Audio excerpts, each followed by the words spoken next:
በመጀመሪያም አርዕስተ ዜናዎቹን ላስተዋውቃችሁ።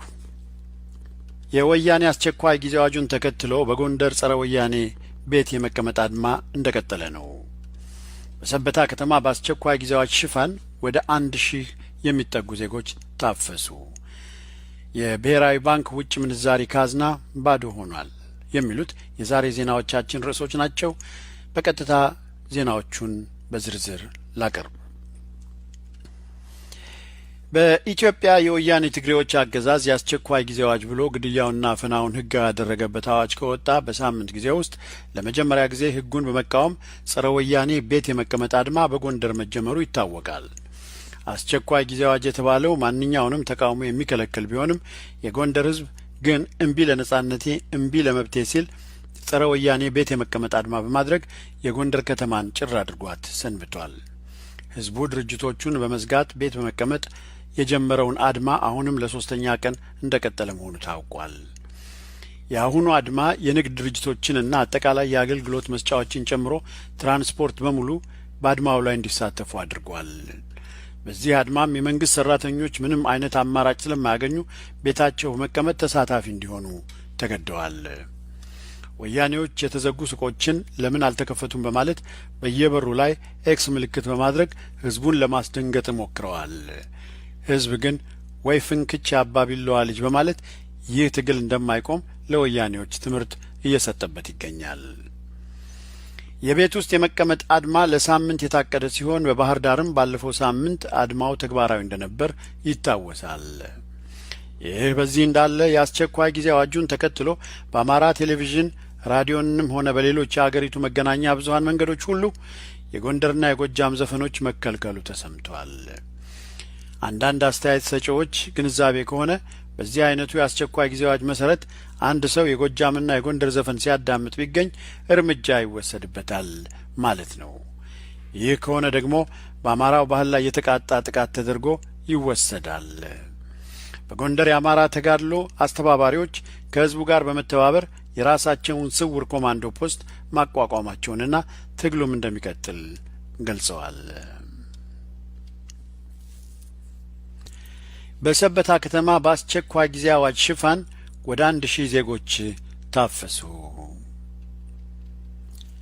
በተቃውሞ ላይ ተሳትፏል የተባሉ ከአዲስ አበባ መውጫ ከምትገኝ ሰበታ ከተማ የሚኖሩ 1000 የሚጠጉ ነዋሪዎች በወያኔ የጸጥታ ኃይል መታፈሳቸው ተነግሯል።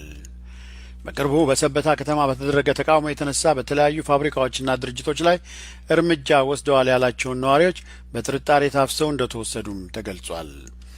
እነዚህ ዜጎች ላይ የተደረገው አፈሳ እንደሚቀጥልም ወያኔዎች ያሳወቁ ሲሆን አፈሳው በአጋጣሚና በጥርጣሬ ብቻ እንዳልነበረ የአካባቢው ሰዎች ይገልጻሉ። ሰዎች በእስር ላይ ሆነው ንብረት በማውደምም ሆነ በሌሎች ወንጀሎች እየተከሰሱ በከፍተኛ ገንዘብ እንዲቀጡ ከተወሰነ በኋላ የሚከፍሉት ሲያጡ መሬታቸውን ለመቀማት ያመች ዘንድ የተቀነባበረ ሴራ ነው ይላሉ ወያኔን በሚገባ የሚያውቁ የአካባቢው ነዋሪዎች። ያም ሆኖ ታዲያ የህዝቡ ትግል እስካሁን እንዳልቆመ የሚታዩ ምልክቶች አሉ። በዚህ ሳምንት ብቻ በህወሓት ወያኔ ወታደሮች በግፍ የተገደለውን ዳፈርሻ ረጋሳን ለመቅበር 100,000 የሚሆን ህዝብ በሜታ ሮቢ ወረዳ ወጥቶ ነበር። በዚህ የቀብር ስነ ስርዓት ላይ የተገኘው ህዝብ የአዋጅ ጋጋታው ሳያስፈራው እጁን በማጣመር ተቃውሞውን ሲያሰማ ተስተውሏል። ይህ የሚያመለክተው አዋጅና መመሪያ ቢደረደር ይህ ቆራጥ ህዝብ ለነጻነቱ የሚያደርገውን ትግል በፍጹም እንደማያቆም ነው። ይህ በዚህ እንዳለ የወያኔ አስቸኳይ ጊዜ አዋጅ በታወጀ በሰዓታት ልዩነት ባለፈው ቅዳሜ ዕለት ሜጫ ወረዳ ቁርጥ ባህር በምትባል የገጠር ከተማ ትጥቅ ያላስፈቱ ለሄዱ የአራት የወያኔ ትግሬ ፖሊሶች ገበሬው ባደረገው ራስን የመከላከል እርምጃ 3ቱ ወዲያውኑ ሲገደሉ አንዱ ደግሞ በከፍተኛ ሁኔታ ቆስሎ ሆስፒታል ይገኛል። ከሞቱት ፖሊሶች መካከል 2ቱ በጥይት ተመተው የሞቱ ሲሆን አንድ ግን በጥይት ሲያባረራቸው የነበረ ገበሬዎች በገጀራ ቆራርጠው ገድለውታል። በተመሳሳይ ዜና እዚያው ሜጫ ወረዳ ቅርቃኛ ቀበሌ ገበሬውን ትጥቅ ሲያስፈቱ ከተሰማሩ የወያኔ ትግሬ ፖሊሶች መካከል አንድ ሴት ፖሊስ ራሳቸውን ለመከላከል እርምጃ በወሰዱ ገበሬዎች ተገድላለች። ቁጥራቸው በውል ያልታወቁ ደግሞ ክፉኛ ቆስለዋል፣ ሆስፒታልም ገብተዋል። ሌባ ሳይቀር በፖሊስ ሲያዝ ሕግ ቦታ ውሰዱኝ ማለትን ባህሉ አድርጎ የኖረው ሰላም ወዳዱ ህዝብ ሕግ ስለሌለ ፍትህ ስለጠፋ እስር ቤት ቢገባ እጣ ፈንታው በእሳት መንደድና ገላው በትግራይ ወታደሮች መተልተል መሆኑን የተገነዘበው አርሶ አደር ራሱን እየተከላከለ ይገኛል። በዚህ ላይ በትላንትናው ዕለት በምዕራብ አርሲ የአካባቢው ተወላጅ የሆነና በወያኔው መናጆ ኦህዴድ በሚባለው ድርጅት አማካይነት ለወያኔ ትግሬዎች ሲሰልል የነበረና የአካባቢውን ወጣት ሲጠቁም የነበረ ግለሰብ በአገሬው ሰዎች እርምጃ ተወስዶበታል። በመጨረሻም የብሔራዊ ባንክ ውጭ ምንዛሪ ካዝና ባዶ ሆኗል። ኢትዮጵያ ውስጥ በተነሳው ህዝባዊ አመጽና ህዝባዊ ተጋድሎ የተነሳ በውጭና በሀገር ውስጥ ኢንቨስተሮች ከኤክስፖርት ይገኝ የነበረው የውጭ ምንዛሪ በ5 ወራት ውስጥ በ71.1 በመቶ በመቀነሱ ለመጀመሪያ ጊዜ የ1.9 ቢሊዮን ዶላር የገቢ ውድቀት ታይቶበታል። የወያኔ ትግሬዎች መንግስት የበጀት እጥረቱ ከተጠበቀው በታች በመቀነሱ የህዝብ አገልግሎት ሰጪ የሆኑ የትምህርት ቤት በጀት የመምህራን ደሞዝን ጨምሮ የጤና አገልግሎት፣ ትራንስፖርት ከፍተኛ ወጪ በማስከተሉ ምክንያት የፖሊስ ሰራዊትና የወታደሮች ደሞዝ በዚህ የበጀት ቀውስ ምክንያት እንደሚስተጓጎልም ታውቋል። ከሁሉም አስከፊ የሆነው ከቻይና ሌሎች አበዳሪዎች ለኢንቨስትመንት ጉዳይ ተብሎ የተገኘው ብድር 16 ቢሊዮን ዶላር በመድረሱና አመታዊ የዕዳ ክፍያው በመድረሱ በመጀመሪያ የክፍያ የ2016 ዓመት መባቻ ላይ አስከፊ የፋይናንስ ቀውስ ውስጥ ለመግባት ምክንያት ሆኗል። ኢትዮጵያ አሳሳቢ ዕዳ ተሸካሚ ከሚባሉት የዓለም ሀገሮች 11ኛ ደረጃ ላይ ትገኛለች።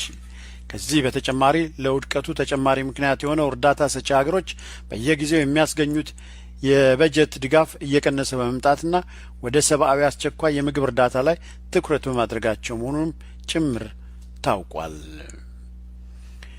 ውድ አድማጮቻችን ዜናውን ከማጠቃለሌ በፊት ርዕሰ ዜናዎቹን በድጋሚ የወያኔ አስቸኳይ ጊዜ አዋጅን ተከትሎ በጎንደር ጸረ ወያኔ ቤት የመቀመጥ አድማው እንደቀጠለ ነው። በሰበታ ከተማ በአስቸኳይ ጊዜ አዋጅ ሽፋን ወደ 1000 ዜጎች ታፈሱ።